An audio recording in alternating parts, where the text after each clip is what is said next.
umaga mga kapatid. Tulad nga ng tanong ni Pastor, handa na po ba kayo magpuri sa ating Diyos? Handa na po ba sumigaw ang lahat ng anak ng Diyos? Handa na po ba pumalakpak? Sumayaw? Lumuntang para sa Kanya at ibigay ang kaluwalhatian para sa ating Diyos na buhay. Sabi nga po sa awit 67, purihin sana ng lahat ng tao, O Diyos. Magadak sana ang lahat ng tao at umawit ng papuri sa inyo dahil sa makatarungan yung pagkakataon ang papatnubay sa lahat ng bansa. O Diyos, purihin sana lahat kayo ng lahat ng bansa. Sabi dito, purihin sana. Ang tanong ko po sa Church of Christ San Pedro, handa po ba natin tugunin ang tanong na ito? Purihin sana ang Diyos. Handa po ba tayong purihin ang ating Diyos na buhay? Handa po ba tayong pumalakpak at sumigaw ng hallelujah? Tayo po lahat ay handa, tayo po lahat ay umawit, magpuri, sumindak, sumayaw, at ibigay po natin ang lahat ng kaya natin ibigay para mapunihan ang ating Diyos na buhay.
tayong buuin.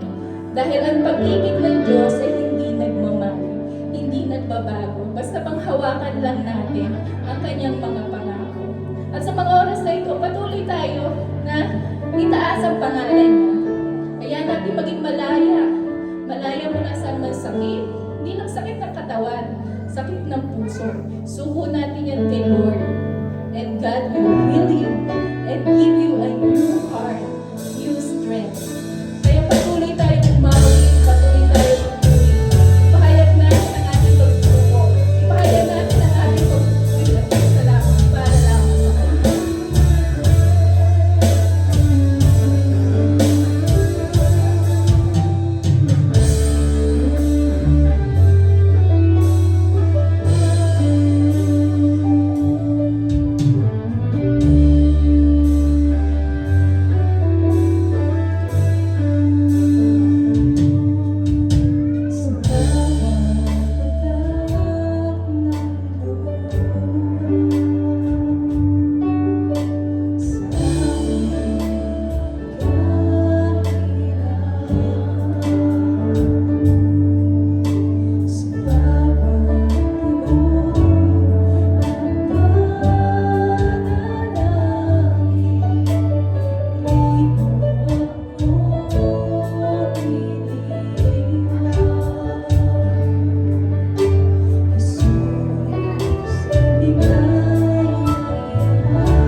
lumalapit kami at dumadalangin sa iyo. Wala po kaming ibang magagawa kundi ikaw lamang ang lapitan dahil alam po namin na ikaw lang po ang muling makakabuo sa amin.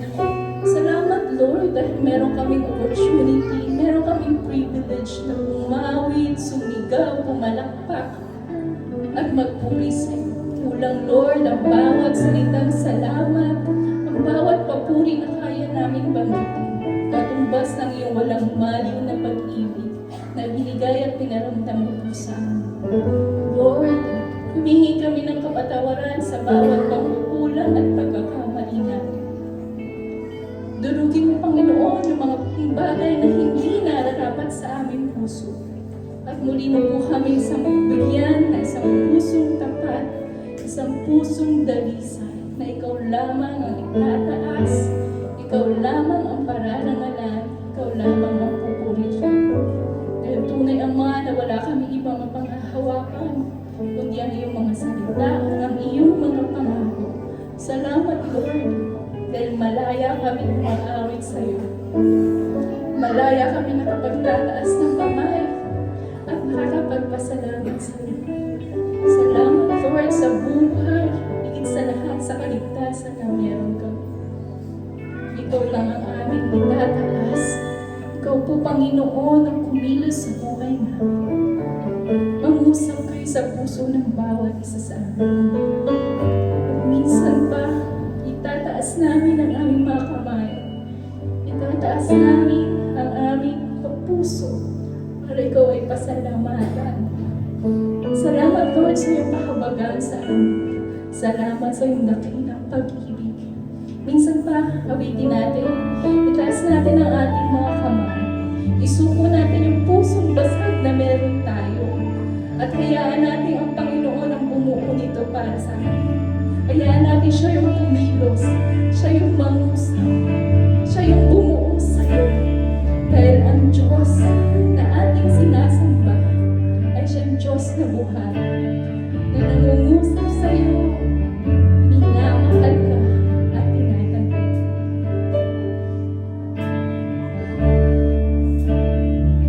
Taas natin ang ating mga kamay kasama ang ating mga puso at ang ating mga tanong.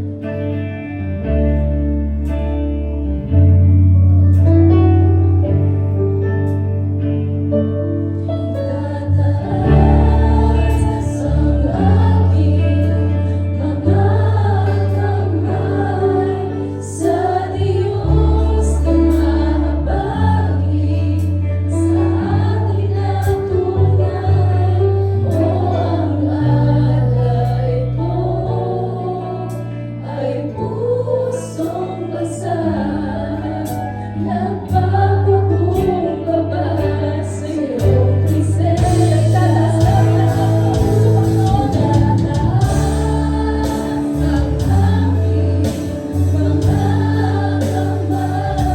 sa Diyos na mahabagin sa akin ang tunay. O ang alay ko ay pusong basag, nagpapakumbaba sa iyong presensya. O ang alay ko ay pusong basag, nagpapakumbaba sa iyong presensya. Yes, Lord, maghari ka sa puso namin. Pinupuri ka namin, pinasasalamatan ka namin. Ikaw ang aming Diyos, pinataas, pinasasalamatan at pinupuri. Sa iyo po ang lahat ng papuri, pagkasalamat sa pangalan ni Jesus.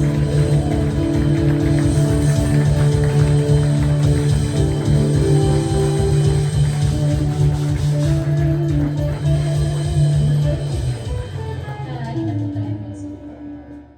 Sa mapagpalang umaga po sa inyong mga kapatid.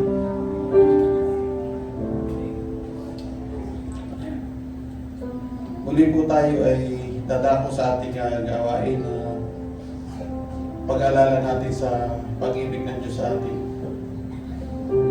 Ginawa niya sakripisyo para sa atin. purihin natin siya sapagkat meron tayong pagkakataon na gawin ito.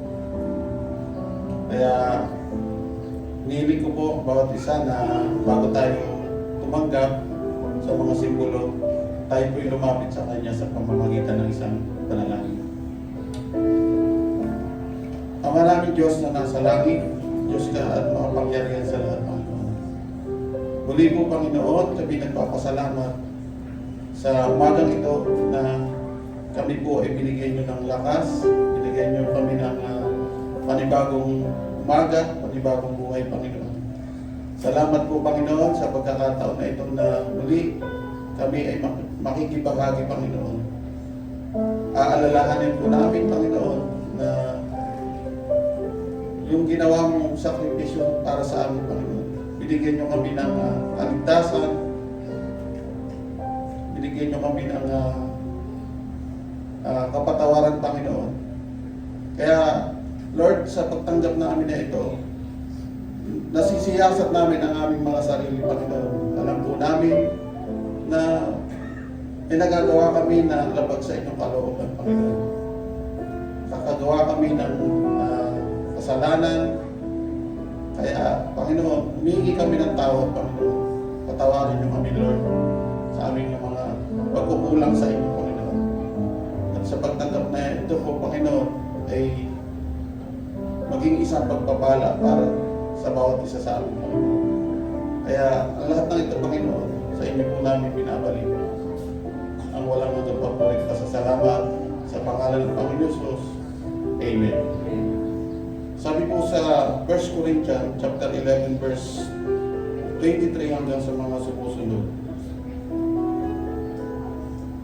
Sapagkat ito ang turo na tinanggap ko mula sa Panginoon at ibinibigay ko naman sa inyo. Nung gabi siya'y pagkanulo, ang Panginoong Jesus ay lumampot ang tinapay, nagpasalamat at pinagdarasyon at sinabi, ito ang aking katawan na inihahandog para sa inyo. Gawin ninyo ito bilang pag-aalala sa akin. Tanggapin po natin mga kapatid ang tinapay.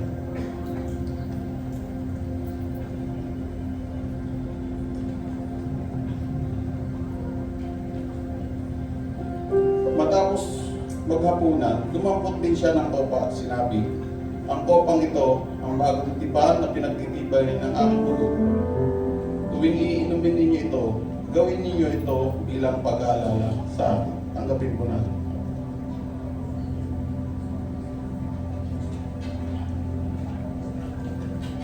Sapagkat tuwing kakain kayo ng tinapay na ito at iinom sa kopang ito, pinaahayag ninyo ang kamatayan ng Panginoon hanggang sa kanyang muling pagparito.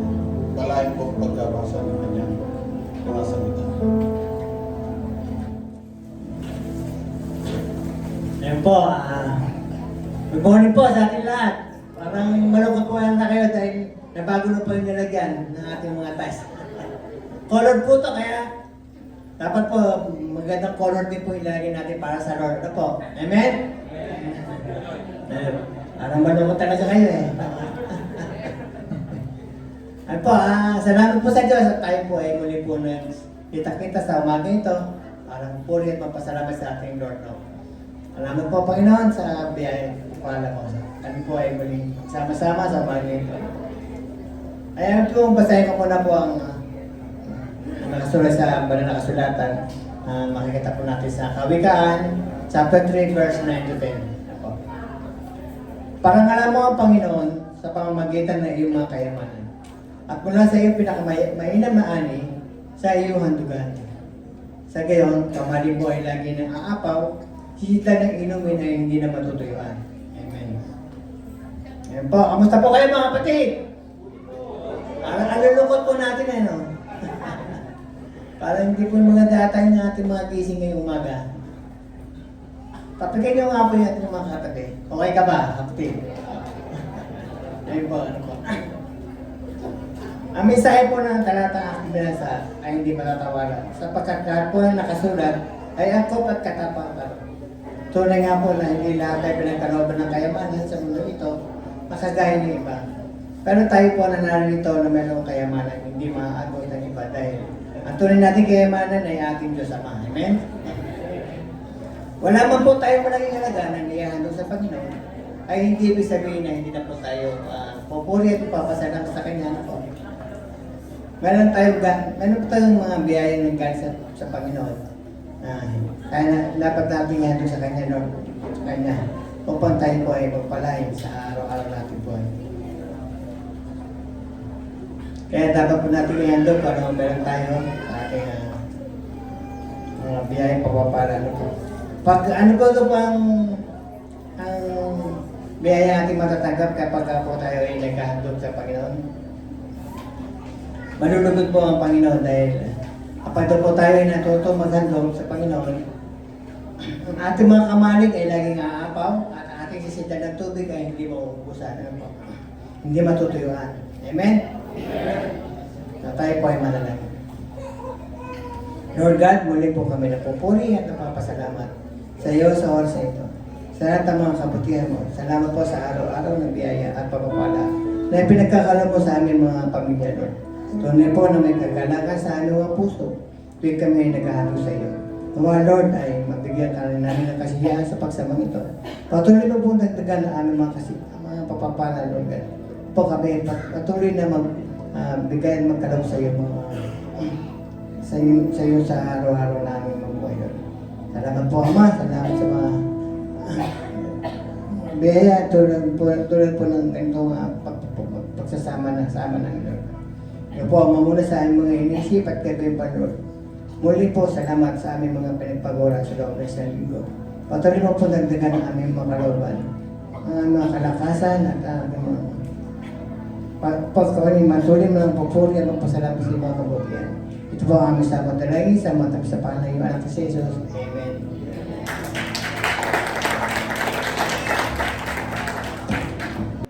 Good morning po sa atin lahat. Good morning. Okay, God is good. All the time. And all the time. God is good. Praise God. So, gising na po tayo after natin magpuri. Pasalamat sa ating Panginoon. Ngayon po umagang to, itutuloy po natin ang ating pinag-aaralan na series. Nag-start po tayo ng week 1, week 2, ngayon week 3 na po tayo. Nung week 1 po, ang pinag-aralan po natin, di ba, is faith that moves mountains. Ang text po natin doon, nakita natin sa Mark 11:22-24. Wherein, pag meron tayong tamang connection kay Lord, yung problema po natin, madali po natin itong maharap po. Pag may right connection po tayo kay Lord, meron po tayong faith-filled words, ang salita po natin puno ng pananampalataya po. At katlo po, pag meron tayong right connection with God, meron po tayong trust sa Kanya. Week 2, worship that breaks chains. Acts 16:25-26. What we are going to do in our problems po, make worship our first response. And turn every trial into worship moments. Sing, pray, and declare God's goodness kahit na wala pa siyang sagot. Have faith that His hands is moving. So this week naman po, week 3, we're going to tackle about the God who never fails. Ang text po natin ngayon sa araw na to is makikita po natin sa Lamentations 3:22-24. Kung meron po kayong mga Bibles, please read it with me. Sabi po dito, Lamentations 3:22-24, because of Lord's great love, we are not consumed, for His compassions never fail. They are new every morning. Great is your faithfulness. I say to myself, the Lord is my portion, therefore I will wait for Him. Let's bow down our heads and let's pray po. Amang nasa langit, Panginoon Diyos, maraming po salamat, Lord God, sa pagsama niyo po sa amin itong nakaraang linggong na to, Panginoon Diyos. Whatever happens this past week, we know meron po yung kadahilanan. Salamat po na marami sa mga pagsubok, sa mga blessings, sa mga lahat po na pinagdaanan namin, Panginoon Diyos. Lord, we know that you are building up something in our lives and you are training us, Lord God, to be more and more to be like our Lord Jesus Christ. Maraming po salamat, Panginoon Diyos. In Jesus' name we pray. Amen.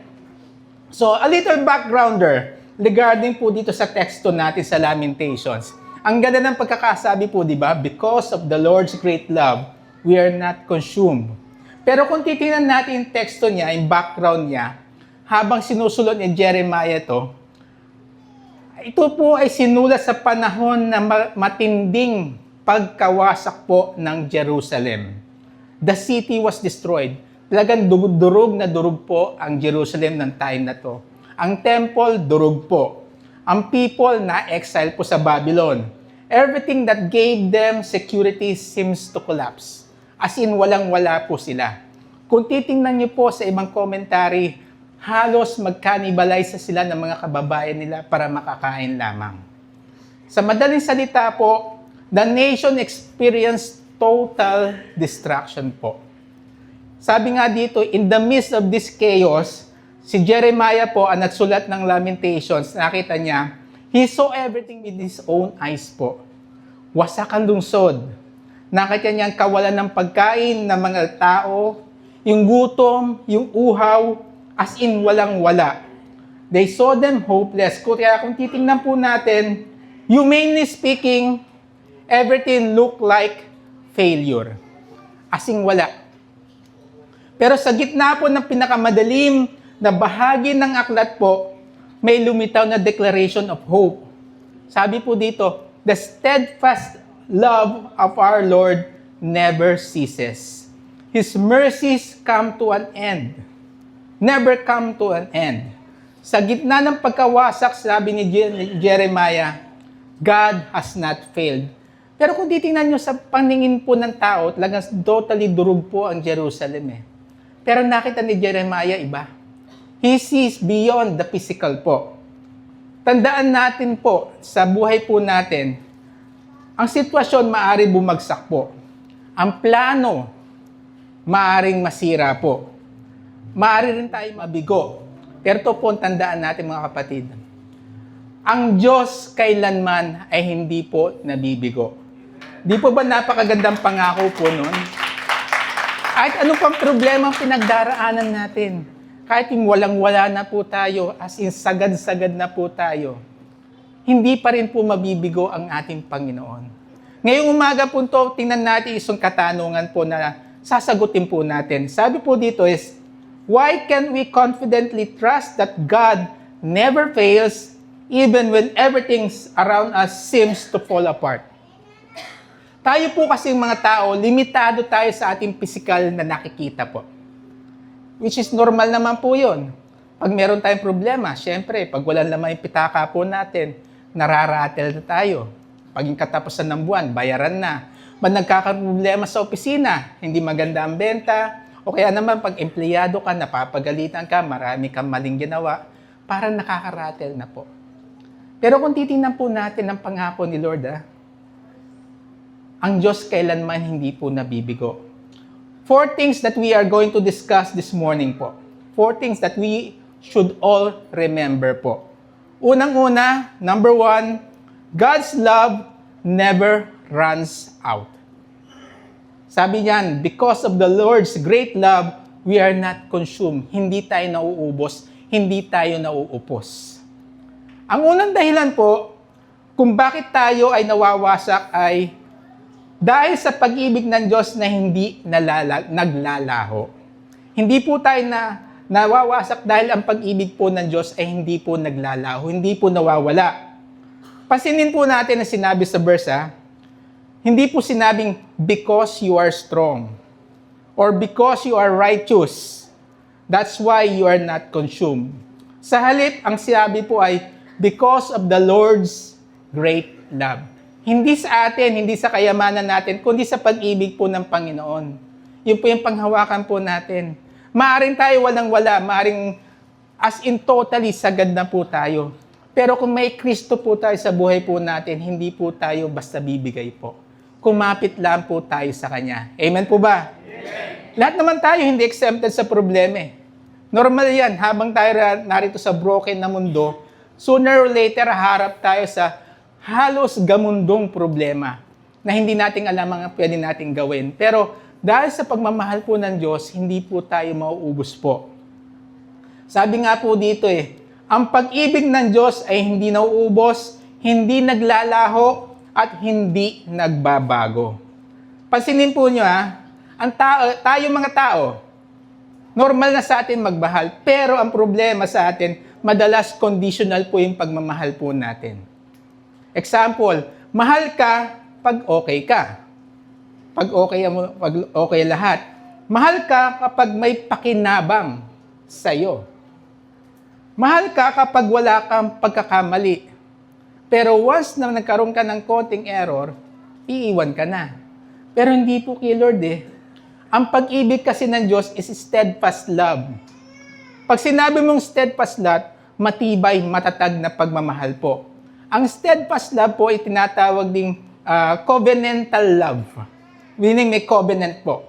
May parang kontrata po. Meaning, ang ibig sabihin po nun, maaaring hindi mo mamagawa yung part mo, pero yung part ng Diyos, gagawin pa rin po niya. Di ba ang ganda po nun? Sa tao, sa relasyon, nagkakaiwanan yan Lalo na mga boyfriend, girlfriends, mga tropa-tropa dyan. Pag hindi ka trip, iiwan ka Pero kay Lord, walang iwanan. Pag sinabing mahal ka niya hanggat kahit ano pa mga pagkakamali mo. Dito sa mundo, makita lang, hindi lang trip ang forma mo, hindi lang trip ka magsalita, iiwan ka. Pero kay Lord, walang iwanan. Tatanggapin tayo ni Lord as is, where is. Hindi mo na kailangan pang magsisi sa kasalanan mo, maglinis bago ko lumapit sa Kanya. Makasalanan tayo, lalapit tayo sa Kanya, tatanggapin tayo ni Lord. Mamahalin niya tayo to the end. Hindi niya tayo iiwan po. So, ganun po kaganda yung pagmamahal po ni Lord. Now, balikan po natin. Let's look back on one of the famous biblical example about the prodigal son. Sa Luke 15, nag-aksaya ng buhay ang anak. Pero nung bumalik siya, anong ginawa ng ama? Tinanggap pa rin siya ng ama buong buo. Walang question. Hindi sinabi, hindi siya sinisi, ayan kasi hindi ka nakinig. Malayo pa lang yung anak, sinalubong na. Marumi yung anak, inakap niya. Binigyan niya ng bagong damit, singsing at sandals. Ganon si Lord po sa atin. Hindi niya tayo itataboy, lumapit tayo sa Kanya. Ang ganda ng pagmamahal po ni Lord. Kaya anumang pinagdaraanan natin ngayon, pag lumapit tayo kay Lord, hindi niya tayo pababayaan po. This story of the prodigal son reminds us that God's love does not give up on us. Hindi niya tayo iiwan, hindi tayo pababayaan po. So, may apply po natin ito sa ating buhay kapag pakiramdam mo nagkamali ka, bumagsak ka, wala ng pag-asa, remember this truth. Hindi nauubos, hindi naglalaho ang pag-ibig ng Diyos para sa iyo at sa atin po. Hindi po nauubos yan. Kung tayo, madali tayo magsawa kay Lord, hindi niya tayo pagsasawaan. Mahal na mahal niya po tayo. Second point, God's mercy never stops. His compassions never fail. They are new every morning. Now, let us look at this word compassion. Ang salitang compassion po kasi dito ay tumutukoy sa malalim na awa ng Diyos. Ang salitang compassion po ay galing sa Latin word na compassion. Com, tsaka pasio po. Ang ibig sabihin ng com is with or and together. And pasio is suffering. So kung titingnan po natin, ang deeper meaning po ng compassion is to suffer with. Ibig sabihin po, ang compassion na hindi lang awa, ito ay pakikiisa sa paghihirap ng iba. At yan po ang damdamin ng Diyos po sa atin. Hindi porket tayo hirap na sa pinagdaraanan po natin, akala natin nag-iisa po tayo, hindi po tayo nag-iisa. Kasama po natin si Lord. Kung yung ibang tao, iniiwan tayo, kamag-anak natin, iniiwan tayo, kapatid, iniiwan tayo. Yung kasama sa church, iniiwan tayo. Pero kay Lord, hindi niya tayo iiwan. Hindi niya tayo pababayaan. Hindi niya tayo isasantabi lamang. Sasamahan niya tayo. Amen po ba?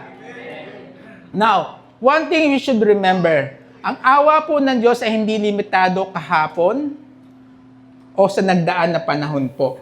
Sabi nga po dito is, every morning, may bagong supply ng mercy si Lord. Hindi recycled mercy ha. Hindi leftover na mercy. It's a brand new mercy every morning. Di po ba ang gandang pangako po nun? Yung totally down ka na ng kinagabihan. As in, sagad-sagad ka na, burn out ka na, stress out ka na. Pero paggising mo, refresh ka kasi ang mercy ni Lord, panibago yan for the whole day. Minsan po kasi tayo mga tao, ang problema, lalo na po sa inyong lingkod, napaka-warrior po. Hindi pa nangyayari yung kinabukasan, iniisip ko na ngayon. At nadadala ko pa yung nangyari kahapon. Kaya yung present mo, apektado. Sabi nga po, iwan mo na yung problema ng kahapon, wala na tayong magagawa dun eh. Yung problema bukas, hindi mo alam kung problema nga yan eh. So dapat mag-focus ka sa present. Which is talagang, honestly, pinagdaraanan ko po ngayon yan. Marami pong issues sa buhay. Kaya nang mabasa ko nga po to, is nakaka-relate po. Kasi sa tolo, nakaka-stress, pero tama nga naman, bakit ko isipin yung bukas? Hindi ko nga alam kung magigising pa ako bukas eh. Hindi ko alam ano mangyayari. Baka yung, kasi nga po, di ba, merong statistic na nagsasabi, yung worry po natin, 80 or to 90%, hindi naman nangyayari talaga eh. Nasa isip lang natin. Yan, naapektuhan yung present po natin. Tayo'y nabubuhay sa kasulukuyan para sa kasulukuyan lamang. Hindi po tayo mabubuhay, iisipin ano mangyayari bukas. Kasi paano mangyayari yon? Narito ka, Sunday, dapat nag-enjoy ka sa presence ni Lord, pero iniisip mo yung mangyayari bukas. Paano tayo makakapagpuri po? Ang hirap po. Now, balik tayo sa ating word. Now, do you remember po yung Peter's restoration po? Si Pedro, kilala nyo? Okay. Si Pedro po, nag-fail big time kay Lord. Anong kasalanan po ni Peter? Sino po nakakaalam? Denial, si Lord. Ilang beses niyan dineny si Lord? 3. Big time nga. Nagyabang pa siya. Hindi kita iiwan, Lord. Sasamahan kita. Napaka-convincing ni Peter noon. Pero na nagkaroon na when the tire hits the rubber nga, bigla siyang nag-deny. 3 beses pa po. Pero pansinin niyo after po ng resurrection, anong ginawa po ni Lord Jesus sa kanya? Hinanap siya ni Jesus.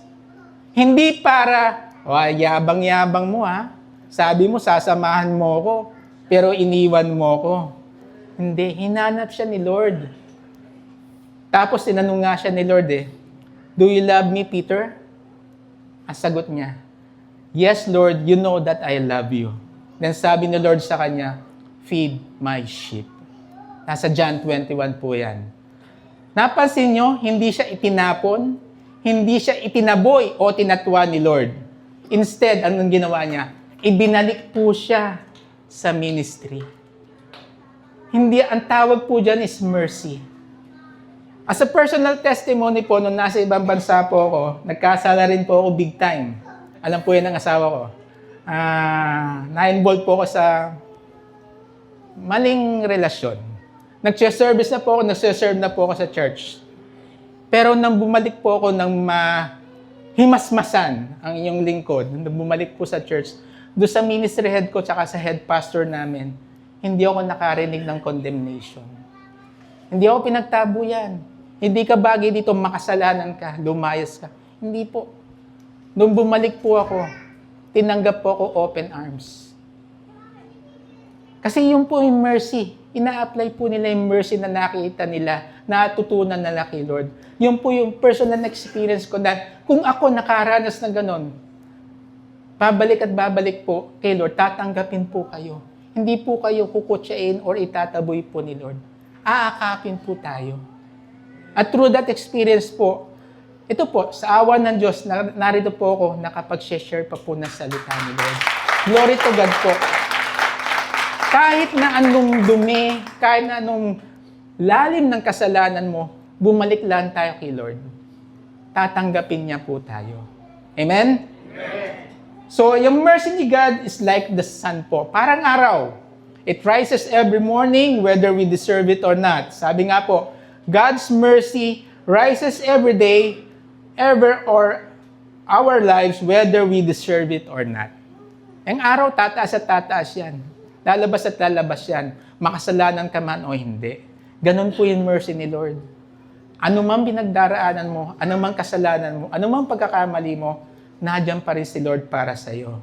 Kung nag-fail ka kahapon, nagkamali ka, today, araw na to, is still a new beginning. Ang awan ng Diyos ay mas bago kaysa sa kahapon mong pagkakamali. Di ba sarap pakinggan nun? Malinis, clean slate uli. Third point, God's faithfulness never changes. Sabi nga po dito, great is your faithfulness. Now, looking at the word faithfulness, ngayon ko lang po nalaman to, napakaganda pala ng salitang faithfulness. Ang lalim po. Bear with me with this. Ang salitang faithfulness po ay galing sa Hebrew word na emunah. Emunah. Hindi ko, tama ba yung pronunciation? Emunah. Now, ang pagbasa po kasi ng word na faithfulness, nagsisimula po yan from right to left. Hindi po yan na left to right. Right to left po ang basa po niyan. Now, yung word na emunah, hahatiin po natin sa 5 letra. Yun po yung nagko-compose niyan. Una po dyan yung aleph, mem, vav, nun, tsaka he. Yun po yung pagpo-pronounce po nun. Titignan po natin bawat letters po nun. Pag tinignan natin yung isang Hebrew letters, ma-appreciate po natin yung pagkakagamit po ng word dito. Yung unang letter po, yung aleph. Ito po unang letra sa salitang Hebreo. Ang picture representation po ng aleph, it's represent an ox. Pag ox o baka na malaki, ito po ay sumisimbolo ng lakas at pagiging leader po. Ang faithfulness po natin ay nagsisimula sa Diyos. Siya ang source ng katapatan at stability. Second letter po is mem. Mem represents water or tubig po. Sa Hebrew po, ang tubig ay sumisimbolo sa 3 bagay. Buhay, daloy, at lalim. Sinasabi dito, ang faithfulness ng Diyos ay malalim at patuloy na dumadaloy po. Third letter is vav. Ang vav po ay parang hook or nail na nagdudugtong sa 2 bagay. Pinapakita po ang faithfulness ng Diyos ay nagkokonekta sa kanyang pangako at sa kanyang gawa. Maaari sa panahon po nito, hindi pa nyo maisip ko nung connect nun. Mamaya po makikita natin kagandahan ng connection ng mga salitang ito. Si Lord po kasi hindi siya nagsasalita lang, ginagawa niya ang kanyang sinasabi. Ang pang-4 na letter naman po ay bumubuo sa Hebrew word na emunah or faithfulness ay yung nun. Simbolo po nito ay seed or buhay na nagpapatuloy. Ang faithfulness ng Lord ay tuloy-tuloy sa bawat generation. Hindi lang po nananatili ang faithfulness ni Lord sa panahon ni Abraham, ni Moses o sa Israel. Faithful siya hanggang ngayon po. At ang huling letter po ay he. Ang he ay nagsisimbolo po ng hininga or pagpapakita po. Ito ay larawan ng God revealing Himself. Ang faithfulness ng Diyos ay nakikita at nararanasan po. Hindi to abstract theology. Ito ay naranasan po nating araw-araw. Kung pagsasama-samahin po natin ang larawan ng bawat letra, makikita po natin ito. Aleph, Diyos ang pinagmulan. Mem, dumadaloy na parang tubig. Vav, konektado ang pangako at gawa. Nun, nagpapatuloy sa bawat generation. He, naghahayag sa buhay ng tao. Kung titingnan natin, pag pinagsama-sama po natin, great is thy faithfulness, ang sinasabi po ay, ang Diyos ay matibay, tuloy-tuloy, at mapagkakatiwalaan. Ang kanyang pangako ay laging konektado sa kanyang ginagawa at ang katapatan niya ay nararanasan araw-araw. So, ganun po kalalim. Ganun kalalim yung faithfulness, yung emunah. Hindi lang siya basta word. Pag sinasabi mo sa iyong asawa, I'm faithful to you. Are you applying that emuna? Ganun ka ba? Baka puro salita ka lang. Pero kay Lord may kasamang gawa Ganun kamahal tayo ni Lord. So in other words, ang faithfulness ng Diyos ay parang tubig na hindi nauubos, pangako na hindi napuputol, at buhay na nagpapatuloy sa bawat umaga. Masarap pakinggan. Pag sinabi ni Lord, faithful ako sa iyo, yan ang sinasabi niya. Talagang full na full.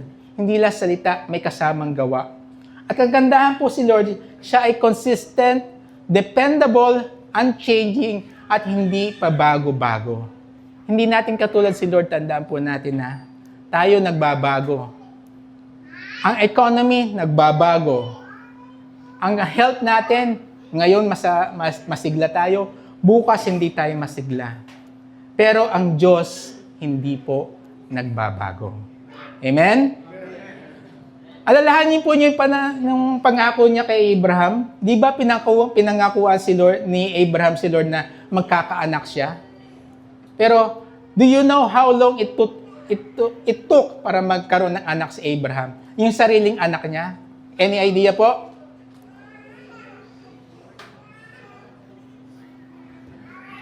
Okay. Basically po, nagtagal siya ng ilang taon. Mga 25 years lamang po. Biruin nyo, nangako si Lord sa kanya, ang magiging descendants mo kasing rami ng bituin sa langit. Siyempre, mag-expect ka, magkakaroon ka ng anak agad. Pero it took him 25 years para matupad po yung pangangako yun. Pero kagandahan dito, God fulfilled His promise because God never fails. Kaya anumang pangako ng Diyos sa buhay mo, huwag tayong mawalan ng pag-asa. Huwag kang sumuko, huwag tayong sumuko, huwag kang mawawalan ng pananampalataya because God is faithful to finish what He has started. 2 Timothy 2:13 sinabi, if we are faithless, He remains faithful. Ang faithfulness po ng Diyos kasi ay hindi nakabase sa faithfulness natin. Kahit minsan tayo ay unfaithful, nananatiling faithful po ang Panginoon Diyos. Fourth point, God Himself is our portion. The Lord is my portion, therefore I will wait for Him. Pag sinabi natin portion po, ito ay tumutukoy sa mana or bahagi po ng isang tao. Sabi ni Jeremiah, the Lord Himself is my portion. Ibig sabihin, even if everything is lost, as long as God remains, we still have everything we need. Sabi nga doon sa Psalms, sinulat ni Asaph, sa Psalm 73:25, ito'y kinakanta rin po natin. Whom have I in heaven but you? And earth has nothing I desire besides you. My heart and my strength will fall, but your faithfulness is still tuloy-tuloy po. Magpe-fail tayo. Tao tayo Pero as long as Lord ang portion po natin, ang bahagi ng buhay natin, ano man mangyari, susustain niya po tayo. Amen po ba? Amen. So, kung ang Diyos ang portion po natin, na sinasabi natin, si Lord ang portion ko, hindi ka tunay na nawalan. Hindi ka tunay na kinulang. Hindi ka tunay na nag-iisa. Because God Himself is enough. Sapat na sapat si Lord. Minsan sobra pa, madalas sobra po. So, sa buhay po natin, sabi nga when life feels uncertain, remember these 4 things po. God's love never runs out. God's mercy never stops. God's faithfulness never changes. And God Himself is our portion. Amen? So, madalas, magpe-fail ang tao. Magpe-fail ang sistema na sinusunod po natin. Magpe-fail ang plano, kahit gaano kaganda yung planong yan. Pero tandaan po natin, ang Diyos hindi kailanman magpe-fail. Ang sitwasyon maaari bumagsak po. Ang mundo maaari magbago, katulad ngayon nangyayari. Hindi natin alam ang mangyayari next month, next week, baka umabot ng magkano ang gasolina. Ang bukas, maaari hindi natin alam. Katulad ng sinabi natin, hindi natin alam, baka hindi na tayo magising bukas. Makalawa, susunod na linggo o susunod na araw po. Pero isang bagay po ang sigurado. Great is His faithfulness. Kaya mga kapatid, challenge po sa bawat isa po sa atin.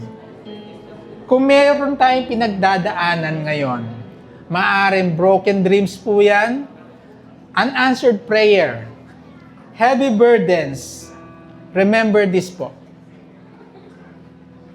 Our situation may fail, but our God never fails. Amen? Our God never fails. Let's bow down our heads and let's pray po. Panginoon Diyos, maraming po salamat, Lord God, sa pangako niyo. Lord, ang bawat isa po rito, meron mga pinagdaraanan po. Maaring mahirap, malalim, malabo o madilim. Hindi po alam anong mangyayari. Pero sa pangako niyo po, Lord God, you never fails, Panginoon Diyos. Lord, we surrender everything to you. We give up everything to you, Lord God. Sinusuko po namin sa inyo, Lord. Taas po ang aming kamay. Surrender na po kami. Lord, umaasa po kami, Lord God, sa paggalaw niyo po sa bawat sitwasyon ng bawat isang narito, Panginoong Diyos. Pinangako niyo, Lord God, na faithful kayo. We're claiming that faithfulness, Panginoon Diyos. Even though we are not that faithful, Panginoon Diyos, kayo ay tuloy-tuloy pa rin po sa being faithful sa amin. Yeah, we thank you for that, Panginoon Diyos. Lord, sabang sa paghihintay po namin, prepare our hearts, Panginoon Diyos. Prepare our mind, our spirit, our body, Lord God, for the blessings that you are going to give us, Panginoon Diyos. Maaring masakit, maaring mahirap. Pero kailangan po namin pagdaanan ng mga to para maging ready po kami sa pangako niyo, Panginoon Diyos. Thank you, Lord God, for your faithfulness. Thank you, Lord God, for never letting us go, Panginoon Diyos. Ito po ang aming dalangin sa matamis sa pangalan ni Jesus. Amen po.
Bisan pa tayo po ay lahat ay lumapit sa Panginoon bilang pangwakas na ating panalangin. O Ama naming Diyos, mapangyarihan sa lahat, Panginoon, tayo po ay nagpapasalamat sa iyo, Panginoon, sa umagang ito, O Lord, na minsan niyo po, Panginoon, kami po, Panginoon, ay pinagpala ng buhay at kalakasan, O Lord. Kaya sa umagang ito, dahil sa iyong habag at biyaya, Panginoon, kami po, Panginoon, ay narito at muli mong pinagsama-sama upang kami po, Panginoon, ay mag-alay na pagsamba at papurihan ka, Panginoon, sa iyong kadakilaan sa amin, O Lord. Salamat, Panginoon, sa isang buong linggo na kami po, Panginoon, ay iyong sinamahan sa lahat ng mga problema, pagsubok. Kami po, Panginoon, ay iyong pinagtagumpay, O Lord, pagkat kayo, Panginoon, ay laging kasama namin, O Lord. Napakabuti niyo po, Panginoon, na kahit kailan, Panginoon, hindi kayo nagkulang sa amin, O Lord. Pagkamat may pagkakataon kami ay nagkukulang sa inyo, Panginoon. Ngunit ang iyong katapatan, Panginoon, ay nananatiling sariwa. Ang iyong biyaya ay panibago araw-araw, O Lord. Napakabuti niyo po, Panginoon. Pagkat kami po, Panginoon, ay maraming pagkukulang, O Lord. Ngunit kahit kailan, Panginoon, hindi kayo nagbago sa amin, O Lord. Maraming salamat, Panginoon, sa lahat, maging sa iyong pag-ibig sa amin, Panginoon. At dalangin namin, Panginoon, na ang iyong mga salita na aming narinig sa umagang ito, O Lord, ay tumimo sa aming puso, Panginoon. Bagkos hindi lang namin ito narinig, bagkos ito po, Panginoon, ay aming maisakapatuparan sa aming buhay, na ang iyong mga salita ay siyang maging aming landas, aming tatahakin upang sa ganun, O Lord, kami po, Panginoon, ay mananatili na lumalakad ayon sa iyong katuwiran at dahil sa iyong sa kabanalan, Panginoon. Maraming salamat, Panginoon, at sa aming pansamantalang pag-iwahiwalay, aming dinadalangin ang iyong pag-iingat sa amin, O Lord, na kami, Panginoon, ay iyong ingatan at gabayan sa lahat ng aming dako na aming pupuntahan, nawa sa aming pag-uwi, sa aming mga tahanan, kami po, Panginoon, ay maging ligtas, O Lord. Maraming salamat, Panginoon. Binabalik namin sa iyo ang aming walang hanggang papuri at pasasalamat sa tanging pangalan ng Panginoon Jesus. Amen. Amen.